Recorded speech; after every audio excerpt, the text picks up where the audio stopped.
Приветствуем вас, Беслан Алексеевич, в нашей студии. Прежде всего, хотелось бы поговорить о соглашении между Республикой Абхазия и Российской Федерацией об урегулировании вопросов двойного гражданства. Оно сейчас на слуху. Как вам кажется, во-первых, хотелось бы, чтобы вы объяснили и нам, и телезрителям, есть ли в этом что-то новое, что новое подразумевается. Как я понимаю, в первую очередь для людей, у которых нет российского гражданства, это как раз шанс заполучить это гражданство, стать гражданами России. Также, что еще, что оно собой подразумевает?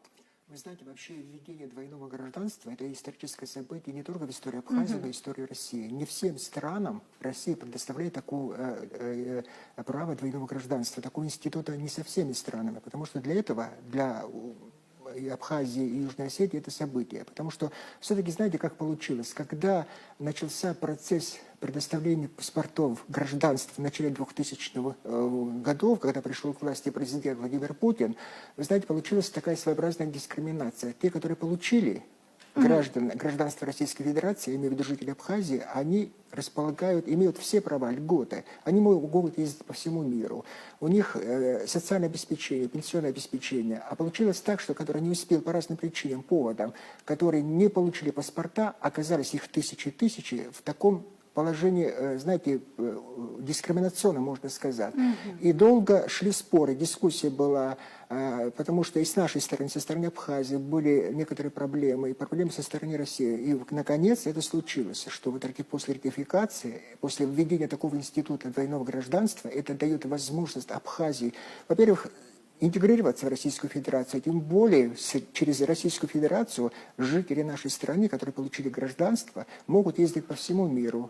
Это может быть молодежь, это могут быть специалисты, это могут быть другие категории, которые имеют право уже полноценно получить все те права, которые имеют граждане Российской Федерации. С некоторыми, конечно, нюансами, потому что вообще институт гражданства, двойного гражданства, это всегда имеет в виду. Все-таки это значит не гражданство, когда вводят двойное гражданство, некоторая специфика есть в этом отношении и по отношению, но это не значит, что какие-то дискриминационные моменты имеются в этом, потому что все эти вопросы снимаются. Я еще раз говорю, что почти после получения паспорта, уже после получения гражданства Российской Федерации, граждане Абхазии полноценно имеют все те права, которые имеют граждане Российской Федерации. Конечно, там, что имеется в виду, какие нюансы? Это вопрос строительства вооруженных сил в Абхазии, службы в вооруженных силах, и это касается и других, вообще всей правоохранительной системы.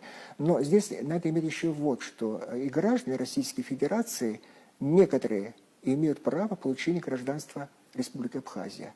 Мы как раз, потому это и называется, кстати, двойное гражданство. Понимаете, но все-таки некоторые вопросы, которые возникали представителей Абхазии, руководства Абхазии, почти снято. Потому что в чем была боязнь населения Абхазии? Потому что это мог бы привести к изменению демократической ситуации в Абхазии. Но все это нюансы предусмотрены, все эти вопросы, я думаю, решены, ратифицированы. Я думаю, документы будут подготовлены. Это на пользу, я еще раз говорю, на пользу гражданам Абхазии, потому что это уникальный случай в истории, политической истории Абхазии. А вот интересно, есть еще с какими-то другими странами у России подобное? Понимаете, в чем специфика двойного гражданства по отношению к Абхазии? Потому что по отношению к Республике Беларусь вопрос снят, потому что это две союзные государства.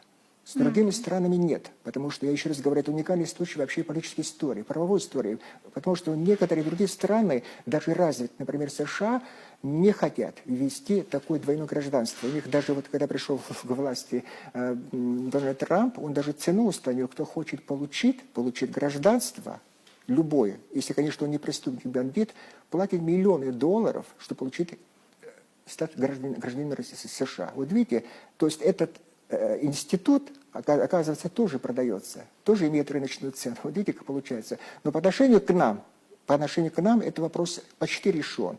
Я еще раз говорю, мы в ущемленном положении находились, я имею в виду некоторая часть населения Абхазии, потому что не располагали такими льготами, правами, которые имели другие граждане, которые имели гражданство Российской Федерации. Этот вопрос почти снимается.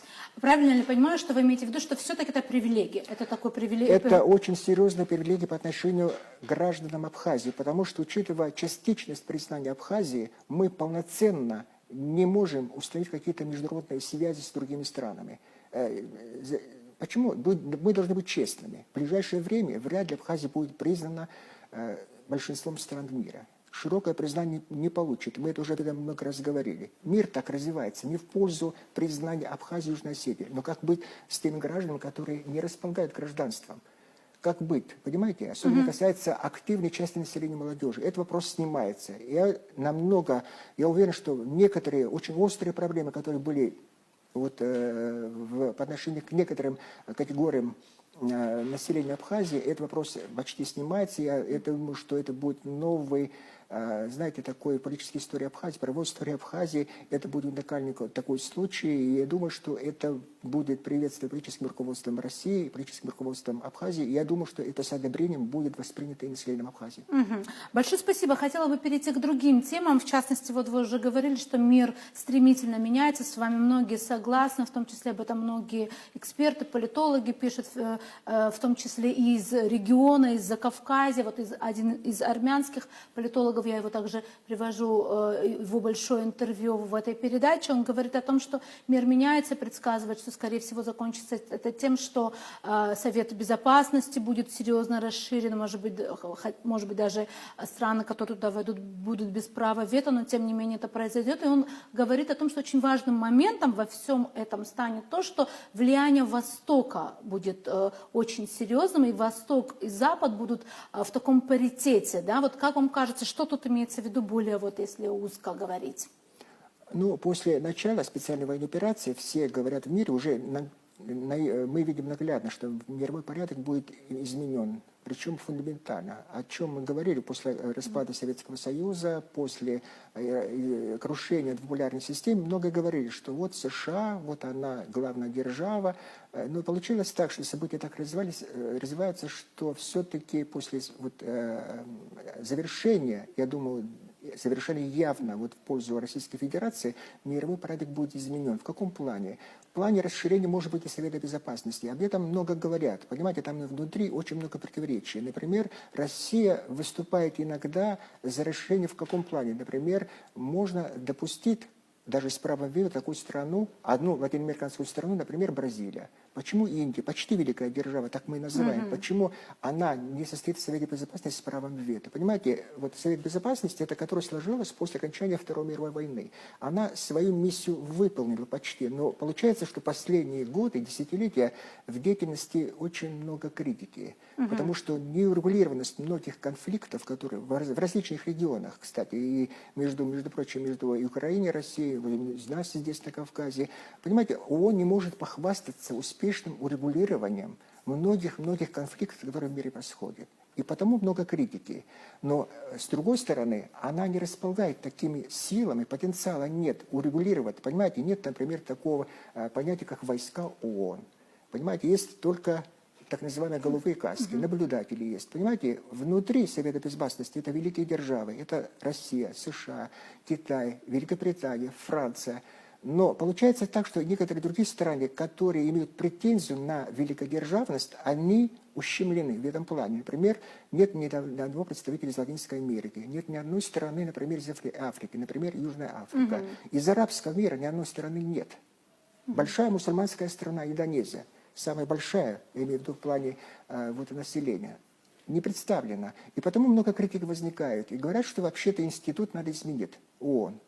Фундаментально, кардинально. Вполне возможно, что это произойдет и после завершения специальной военной операции. Я думаю, что то, что говорят, что у нас на Кавказе какие-то изменения произойдут, они уже происходят. Связано это с событием, которое произошло, например, между Азербайджаном и Арменией, вокруг Карабаха, то, что произошло. Это фундаментально меняет мира, знаете, такой порядок, который десятилетиями сложились на Южном Кавказе.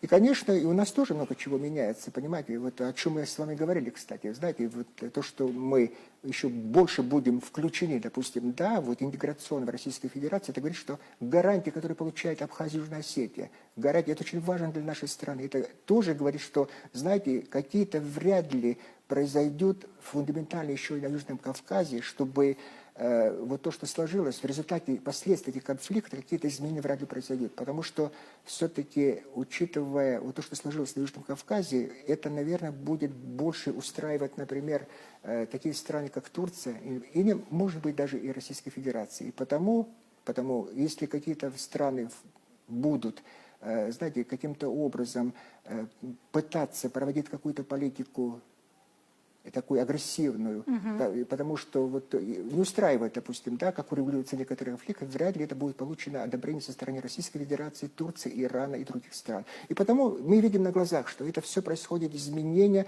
но разговор об этом будет все-таки больше после окончания специальной военной операции. Это самое главное событие, которое в мире сегодня происходит. Ну, кстати, как вам кажется, близко ли это окончание? Вот, То, что мы слышим, видим, многие пытаются, особенно США, особенно президент Дональд Трамп, говорит, что вот буквально вот через 2-3 недели. Он говорил, что вообще это в течение месяца все эти вопросы будут решены. Но события так развиваются вряд ли, потому что многие специалисты говорят, что, понимаете, одно дело остановить так называемый перемирие, установить, другое дело мир, другое дело, как мир это вот как принято это все события, которые произойдут вокруг Украины, вокруг России. Ведь что произойдет? Украина, то, что имело место, да, Украина, имею в виду образца 1991 года, уже никогда не будет. Не будет Крыма, не многие территории, которые они утеряны, уже окончательно. Это говорит о том, что придется с этим смириться. Но как это сделать?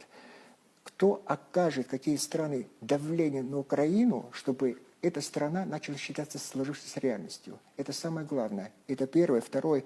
Мы не знаем, какое отношение вообще населения Украины к этим всем событиям, которые происходят. Вот видите, как очень много проблем, которые имеют место вот, и после окончания, может быть, остановки столкновения вооруженного, а урегулировано это всегда будет длиться десятилетиями. Эта практика показывает урегулирование многих конфликтов. И отсюда, кстати, уже и такой вот новый миропорядок, который мы увидим. И, конечно, самое главное, кто это все будет решать, это великие державы. Все-таки. Это Россия, это США, это Китай. Это, наверное, может быть, с некоторым подключением некоторых европейских стран. Может быть, Индии. Потому что все говорят, что то, что имело место после окончания Второй мировой войны, порядок мировой, она исчерпала себя. Но, кстати, вот тот же политолог армянский, он говорит о том, что как раз наступит довольно сложное время для малых народов. Я думаю, он тут имеет в виду разные народы, в том числе, думаю, и про Армению тут тоже говорится, и не только об Армении, но он говорит о том, что важно то, как себя будут вести большие игроки и как они будут, условно говоря, относиться к заботам и чаяниям малых народов. Вот тут что бы вы могли прокомментировать? Уважать их независимость, уважать их суверенитет. Вот что тут имеет в виду? Что он имеет в виду за вот этим сложным временем, как вам кажется? Вы знаете, когда происходят такие фундаментальные такие процессы, затрагивающие миропорядок, всегда в таком ущемленном положении оказываются малочисленные народы. Это имело место, кстати, когда произошел распад Советского Союза. Понимаете, мы их называем малочисленными народами, мы называем малые народы. Но имейте в виду, в плане солидарности, в плане отстаивания своих интересов, они иногда бывают более даже солидарны. И поэтому возникают проблемы этих народов, особенно такие, знаете, в больших этих странах, эта страна многонациональна. Учитывать все интересы в плане даже государственного строительства, это невозможно. Представьте себе, тысячи народов в мире проживают, если они начнут все самоопределяться в плане государственности, такой хаос в мире будет иметь место, мало не покажется. И потому, знаете, все-таки учитывать придется интересы малочисленных народов.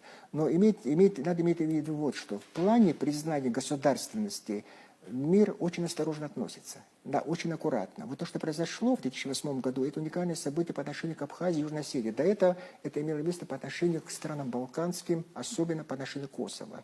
Я не могу припомнить другие события, которые в таком же положении находились, и на них указывали в плане строительства государства. Например, есть такое образование Приднестровья. Был Карабах, чем-то все закончилось, знаем. Знаете, мир не приветствует, скажем так, прямо, честно, образование новых государств. Но если у нас в нашем случае это случилось в Абхазии, надо беречь знаете, очень аккуратно относиться к этому. Вот то, что случилось в 2008 году с Абхазией и Южной Осетией, надо аккуратно относиться нам всегда, потому что вот те шаги, которые были сделаны Российской Федерацией, они были не очень простыми, и это надо понимать. Мы должны всегда это помнить и ценить. И потом, а что касается всех остальных народов, знаете, вот когда мы с вами сейчас говорим, в мире происходит более 30 вооруженных конфликтов. Это связано с малочисленными народами. Это в Африке, в Азии. Мир об этом мало говорит, потому что это не Украина, это не Европа, это не Россия. И потому вряд ли в ближайшее время в мире появятся новые государственные образования. Потому что, я еще раз говорю, многие большие страны не хотят.